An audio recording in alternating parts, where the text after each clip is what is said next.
Hello दोस्तों, स्वागत है आप लोगों का हमारे YouTube चैनल इलेक्ट्रिकल वेब में।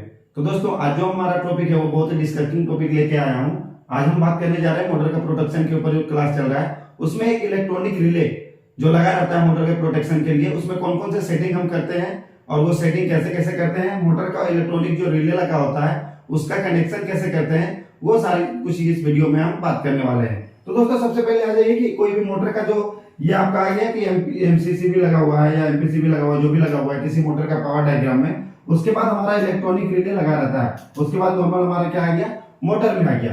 तो जो ये जो इलेक्ट्रॉनिक ओवरलोड रिले लगा हुआ है उसके दो टर्मिनल जो होते हैं, एक 9596 और 9798, एक ऑक्सिलरी कॉन्टैक्टर, एक हो जाते हैं एनसी और एक हो जाते हैं एनओ।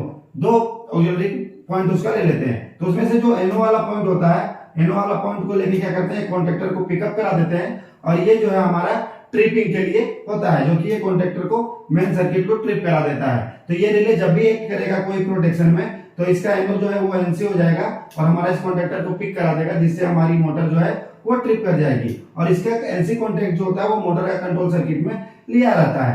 अब दोस्तों, ये तो हो गया हमारा मोटर का ओवरलोड का जो कनेक्शन होता है वो कैसे होता है। अब अगर जब हम इसका रिले का सेटिंग करने के लिए जाते हैं मोटर का ओवरलोड का, तो उसमें आपको क्या पता करना होता है कि एक क्लास और टाइमिंग दिया हुआ रहता है मोटर का।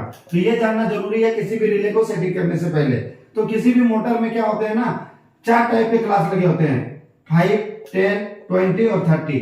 4 टाइप के क्लास लगे होते हैं, जिसका मतलब होता है कि क्लास का मतलब क्या होता है कि आप उसको जो रिले को सेटिंग कर रहे हो वो कितने देर में जो है आपका फॉल्ट करंट पास कराने का अनुमति देता है और कितने देर के बाद वो रिले एक्ट करेगा।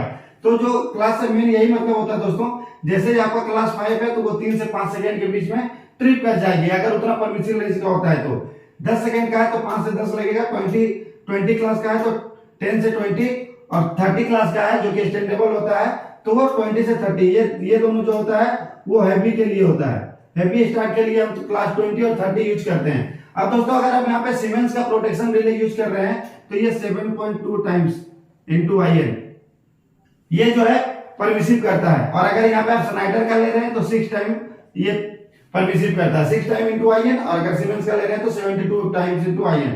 दोस्तों, आप लोगों को सबको आसानी से पता होगा कि हम मोटर लोड का जो ओवरलोड का रेट सेटिंग करते हैं वो 1.2 से 1.25 तक रेंज में ओवरलोड का सेटिंग करते हैं। यानी किसी भी मोटर जो है वो 30 एम्पियर ले रही है तो वो उसका एम्पियर 36 से 37 एम्पियर के बीच उसका ओवरलोड का सेटिंग करना चाहिए। तो चलिए, आज जो हमारा वीडियो है वो हमारे पास एक रिले है सीमेंस का रिले में मैं आपको ये करके दिखाऊंगा, सारा सेटिंग वगैरह और कनेक्शन वगैरह भी आपको दिखाऊंगा कि कैसे करते हैं। तो चलिए आगे चलते हैं। तो दोस्तों, ये देखिए हमारा सीमेंस के मेरे पास इलेक्ट्रॉनिक्स ओवरलोड रिले है जिसका मॉडल नंबर है 3RB22।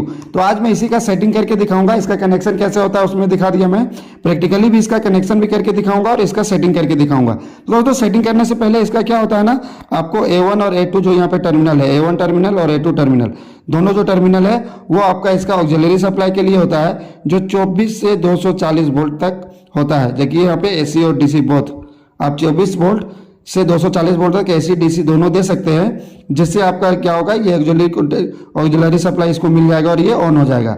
अब दोस्तों, यहाँ पे देखिए इसमें हमको क्या क्या ये मिल जाती है, इंडिकेशन मिल जाती है। एक रेडी का इंडिकेशन है, ग्राउंड फॉल्ट अगर आता है तो उसका इंडिकेशन है, थर्मिस्टर यानी ओवरलोड का, थर्मिस्टर यानी टेम्परेचर का आपका इंडिकेशन मिल जाता है, और एक ओवरलोड का। अब दोस्तों, ये वाली जो आप यहाँ पे देख पा रहे हैं कि 97 और 98, ये जो है आपका क्या पॉइंट था, NO पॉइंट था, 97 98। इसी पॉइंट से जो है हम क्या करते हैं, एक कॉन्टेक्टर को पिक कराते हैं, जिससे मेरी वजह से मोटर ट्रिप होती है। और दूसरा यहाँ पे आप देख पा रहे होंगे कि 95 और 96 NC पॉइंट है, जो हम रिले का कंट्रोल सप्लाई, जो मोटर का कंट्रोल सप्लाई के लिए हम ले लेते हैं। इसमें और भी बहुत सारे सप्लाई है जिसके लिए मैं अलग से एक वीडियो बना दूंगा। ये आपका इनपुट आउटपुट जो ये होता है मिलियम्स के लिए, ये इसका एनालॉग इनपुट आउटपुट अगर आपको चाहिए तो आप ये स्पोर्ट से ये करके एनालॉग इनपुट आउटपुट, देखिए दोस्तों यहाँ पे दिया हुआ है, एनालॉग इनपुट आउटपुट के लिए आप ये वाला यूज कर सकते हैं। ये टेस्ट और रीसेट बटन से दोस्तों आपको प्रेस करके रखना है। प्रेस करके रखने से आपको वायरिंग वगैरह में अगर कोई फॉल्ट होती है तो वो आपको रिले को ट्रिप करा देगा और पता चल जाएगा।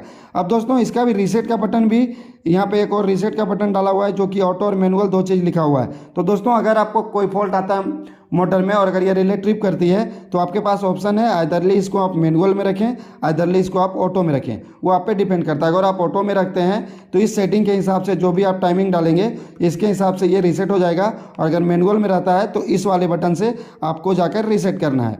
अब दोस्तों आ जाते हैं, जो पहला है परसेंटेज ऑफ एक्स आईमैक्स, यानी ये हमारा जो सेटिंग है ये है हमारा मोटर का ओवरलोड सेटिंग। तो इसको ओवरलोड सेटिंग आप कैसे करेंगे, इसके लिए आपको टेस्टर लगाना है। टेस्टर की नॉब से आप यहाँ पे देख पा रहे हैं मोटर का जो भी फुल लोड करंट है उसका कितना ज़्यादा परसेंट, नॉर्मली जो है 1.2 या 1.5 टाइम्स तक ज़्यादा रख सकते हैं, लेकिन हम नॉर्मली 1.1 से 1.2 टाइम तक ज़्यादा रखते हैं। तो इसको इस पर आपके हिसाब से जो भी करंट है इसका इस हिसाब से सेटिंग कर ले सकते हैं, ठीक है। उसके बाद दोस्तों आ जाता है क्लास। देखिए यहाँ पे क्लास लिखा हुआ है दोस्तों, जो कि मैंने अभी आपको क्लास समझा दिया था।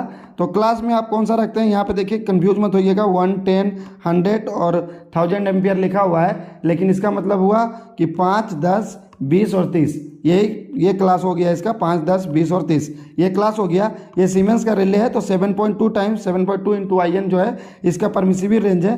तो इसमें आपको कौन सा क्लास सेटिंग करना है, और ये क्लास सेटिंग करते समय ये क्लास हम तब सेटिंग करेंगे जो हमको आपको सब कुछ पता होना चाहिए, जैसे कि मोटर का स्टार्टिंग करंट कितना है, लॉक्ड रोटर उसका करंट कितना है, ब्लॉक रोटर कितना है, ये सारा भी मैं बताऊंगा आपको।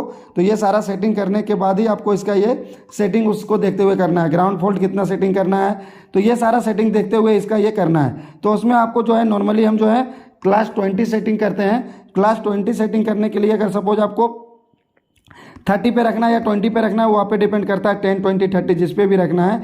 ये आपका सेकंड में जो है वो उतना सेकंड के लिए आपको टाइमिंग ट्रिपिंग में देगा। तो चलिए हम 10 सेकंड रख लेते हैं, यहाँ पे ये देखिए 10 सेकंड आ गया हमारा, 10 सेकंड के लिए रख देते हैं और 100 एम्पियर पे रख देते हैं। तो आपका जो मोटर है उसका फुल लोड कैपेसिटी के हिसाब से आप ये जो है, अगर छोटी मोटर है तो छोटा सेटिंग, बड़ी मोटर है तो बड़ी सेटिंग करके रखेंगे। तो 10 सेकंड तक परमिसिबल, 10 सेकंड तक अगर उतना कंटिन्यू करंट फ्लो होता है उसके बाद ये जो रिले आपको ट्रिप कमांड देगा। तो दोस्तों आशा करता हूं आपको ये वीडियो पूरा समझ में आ गया होगा। अगर इस वीडियो से रिलेटेड कोई भी क्वेश्चन या डाउट हो तो कृपया कमेंट करके ज़रूर बताएं और मेरे चैनल पे बने रहें। धन्यवाद।